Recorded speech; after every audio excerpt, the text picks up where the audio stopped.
Assalamualaikum warahmatullahi wabarakatuh. Hai semuanya, bertemu lagi dengan Rosita Rusli Channel.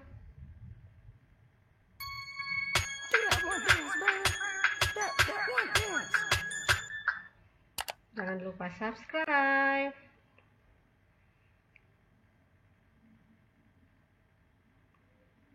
Kita belajar tentang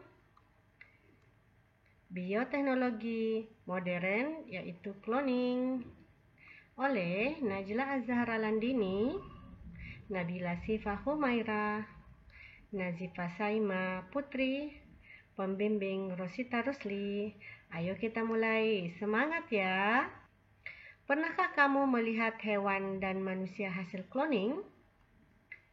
Seperti ayam hasil cloning, manusia hasil cloning, kambing hasil cloning.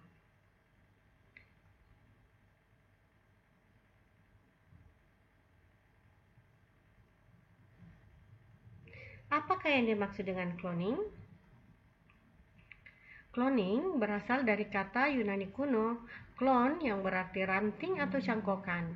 Dalam bahasa Inggris, clone digunakan untuk menyebut sekelompok makhluk hidup yang dilahirkan tanpa proses seksual.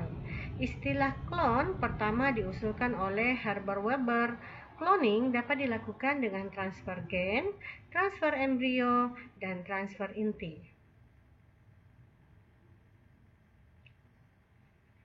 Apa saja macam-macam cloning? Yang pertama ada cloning DNA rekombinan. Yang kedua ada cloning reproduktif. Dan yang ketiga ada cloning terapeutik.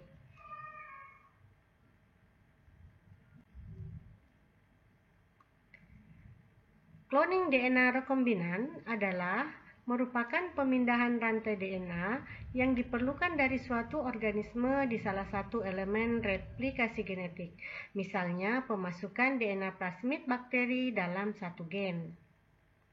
Cloning reproduktif adalah sebuah teknologi yang dipakai untuk menghasilkan hewan yang sama, contohnya doli, dengan memakai suatu proses bernama somatic cell nuclear transfer. Yang ketiga, cloning terapeutik adalah suatu cloning yang dipakai untuk menghasilkan dan memproduksi embrio manusia yang bertujuan sebagai bahan penelitian. Tujuannya untuk mendapatkan sel yang nantinya digunakan sebagai bahan pelajaran mengenai perkembangan manusia serta penyembuhan penyakit. Proses terjadinya cloning. Cloning pada hewan. Cloning hewan adalah suatu proses di mana keseluruhan organisme hewan dibentuk dari sel yang diambil dari organisme induknya dan secara genetik membentuk individu baru yang identik sama. Artinya, hewan cloning ini adalah duplikat yang persis sama baik dari segi sifat dan penampilannya seperti induknya dikarenakan adanya kesamaan DNA. Yang kedua, cloning pada manusia. Proses pengkloningan manusia merupakan proses yang rumit karena DNA manusia amat kompleks. Sulit memetakan DNA manusia, memilih gen yang baik dan membuang gen yang buruk.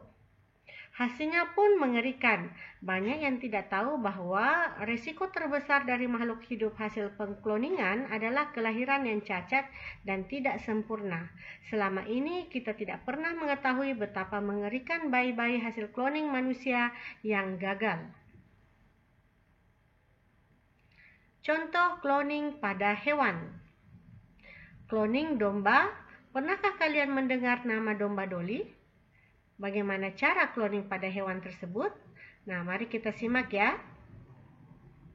Domba Dolly berasal dari dua induk, misalkan domba A dan domba B. Yang diambil biasanya adalah domba betina. Masing-masing domba A dan domba B ini memiliki sel. Di domba A kita mengambil sel tubuh atau sel somatis, kelenjar mamai yang berisi nukleus kelenjar mamai. Domba B diambil sel telur dan dikeluarkan nukleusnya. Lalu kemudian terjadi penyatuan dua sel, sel daripada sel telur dan nukleus dari kelenjar mamai disatukan. Penyatuan dua sel ini kemudian berkembang menjadi embrio yang terus membelah. Nah, embrio yang terbentuk dari hasil pembelahan sel tersebut akan dimasukkan ke dalam rahim betina, rahim domba betina. Lalu lahirlah domba Dolly yang kita kenal. Cloning pada manusia. Prinsip cloning pada manusia mirip dengan cloning pada hewan. Sebuah sel diambil dari pria atau wanita donor, kemudian mengambil sel telur ibu yang subur. Nukleus yang diambil tersebut dipisahkan kode genetiknya, kemudian DNA diambil dari nukleus. Nukleus sel donor digabungkan dengan sel telur, kemudian sel telur diberi kode genetik donor. Sel dikembangkan di laboratorium sampai menjadi embrio. Embrio ditanam di rahim ibu atau ibu pengganti. Janin menjadi salinan genetik yang persis sama dari sel donor. Terdapat dampak positif, dampak negatif dari cloning. Yang pertama adalah membantu pasangan yang kesulitan mendapatkan anak dengan cara jalan bayi tabung. Dapat menciptakan manusia unggul, dapat menentukan jenis kelamin anak, merupakan bahan riset atau penelitian, bisnis digunakan dalam pembelajaran dan penelitian. Dampak negatif dari cloning adalah anak hasil cloning didapat dengan cara yang tidak alami, bahkan banyak menimbulkan kecacatan dan rentan terhadap penyakit. Dapat menurunkan fungsi sel sperma dan umur relatif pendek pada hasil yang didapatkan. Dampak negatif yang terakhir adalah membatasi variasi dan keunikan dari setiap makhluk hidup.